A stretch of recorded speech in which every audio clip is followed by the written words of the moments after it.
అమ్మా అత్తే ఈ 500 చిల్లర దేపం. చిల్లరా కావాలి సరే చిల్లర తీసుకో. సరే 2 hours later. పిల్లల కోసం వెళ్ళి ఎంతసేపు అయింది, పిల్ల రాలేదు. అత్తయ్య ఇంకో చిల్లర ఏం చిల్లర తీసుకోండి. ఏంది 3 షాపులు తిరిగి వచ్చాయి ఈ చిల్లర కోసం నేను.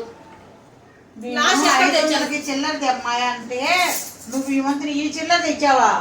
అంకుల్ కూర్చున్నాడు కాడికి వెళ్ళావా? మరి 3 షాపుల్లో తిరిగి ఎక్కడ కనబడిపోతే గుడి కాడికి పోయేవాడు 500 ఇచ్చి నేను ఈ చిల్లర వేసుకొని ఇట్లా మళ్ళీ కవర్ మర్చిపోయా. ఎట్ట పట్టుకురాను, చేతిలో పట్టుకుంటే మళ్ళీ ఎవరో ఒకరు తీసుకుంటారని ఇట్లా కొంగులో వేసుకొని తీసుకొచ్చిన చిల్లరదే అన్న పాపానికి 500 రూపాయల చిల్లర ఈ రకంగా తెచ్చిన. దాచుకోండి మరి. ఎంత తెలివి గల కోడలు.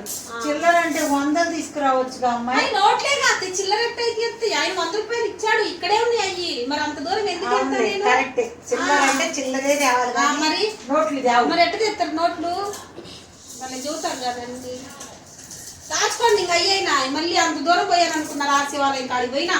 ఎందుకు పుడతారో కూడా తెలియదండి మనుషులు. కొంతమంది బేసిక్ సెన్స్ ఉండదు మనుషుల దగ్గర.